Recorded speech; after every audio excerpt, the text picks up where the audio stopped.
Hello বন্ধুরা, সবাই কেমন আছেন? আশা করি সবাই অনেকটা ভালোই আছেন। তো বন্ধুরা, আজকে আমরা দেখতে চলেছি বর্তমানে রাতারাতি ভাইরাল দুই শিল্পীকে, যারা মাত্র একটি গান গেয়ে না চাইতেই ফেসবুক টিকটক থেকে ভাইরাল হয়ে শিল্পী বনে গেলেন।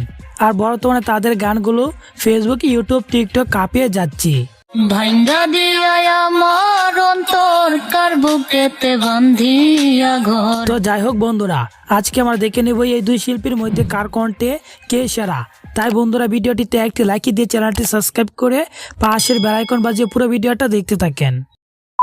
তো বন্ধুরা, আমরা প্রথমে কথা বলে নেব ভাইরাল সুমাইয়াকে নিয়ে। এই পথ শিশু সুমাইয়া কখনো ভাবতেও পারে নাই তার পথ শিশু জীবন থেকে সে যে শিল্পী হয়ে উঠবে, আর এই ভাগ্যটি হলো সুমাইয়ার উপর পড়লো। তোমার চোখে চোখ রাখে না যেদিন, তোমার চুলের গন্ধ পায় না যেদিন। হুট করে ফেসবুক আর আজিম ভাই এর মাধ্যমে সুমাইয়া পথ শিশু থেকে ভাইরাল হয়ে সে গান করতে করতে আজ শিল্পী হয়ে গেলেন। তার কণ্ঠে ইউটিউবে অসংখ্য ভাইরাল গান রয়েছে, যা আপনি একবার হলেও শুনে থাকবেন। সবার ইচ্ছে করতে পুরো করলাম জীবন শেষ। ভাইরাল সুমাইয়ার গানগুলো ফেসবুক, ইউটিউব, টিকটকে প্রচুর জনপ্রিয় হয়ে থাকে। এমনকি বন্ধুরা, এই পথ শিশু সুমাইয়া পড়ালেখা না জানা মেয়েটিও আজ গান করতে করতে হিন্দি ভার্সন গান বের করেছে। ও মেরি দিলওয়ালা, পাগল দিওয়ানা। তো বন্ধুরা, এখন কথা বলবো সামিয়াকে নিয়ে। এই সামিয়া মেয়েটি একজন গার্মেন্টস শ্রমিক। তার বাবা মা কেউ দুনিয়াতে নেই, শুধু তার ভাই রয়েছে। তবে সামিয়া যে গার্মেন্টস শ্রমিক থেকে একজন শিল্পী হয়ে উঠবে, তার কণ্ঠের গান পুরো দেশ বিদেশে কাঁপাইবে, এই বিষয়টি তিনি কখনো ভাবতেও পারেনি। রক্ত দিয়া লিখব চিঠি যদি বন্ধু চাই, আই রে বন্ধু। আজ তিনি দেশ বিদেশে ভাইরাল।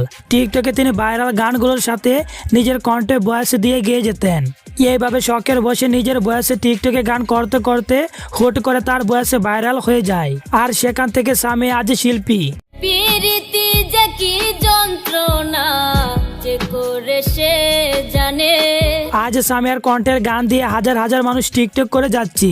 সত্যি সামিয়ার কণ্ঠের গানগুলো খুবই অসাধারণ হয়ে থাকে, এমনকি তার কালে গলায় গানগুলোও খুবই চমৎকার হয়।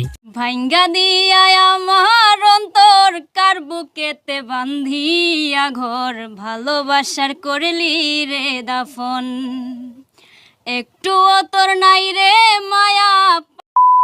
তো যাই হোক বন্ধুরা, আজকের ভিডিওটি এই পর্যন্তই। রাতারাতি ভাইরাল দুই শিল্পীর মধ্যে আপনার কাছে কার কণ্ঠের গান কেমন লেগেছে এবং আপনার কাছে কে বেস্ট ও কে সেরা, তা কমেন্টে করে জানিয়ে দেন। আর হ্যাঁ, এরকম নিত্য নতুন ভিডিও পেতে আমাদের চ্যানেলটি সাবস্ক্রাইব করে সাথেই থাকবেন। আই রে বন্ধু আয়, আমার বুকে ধর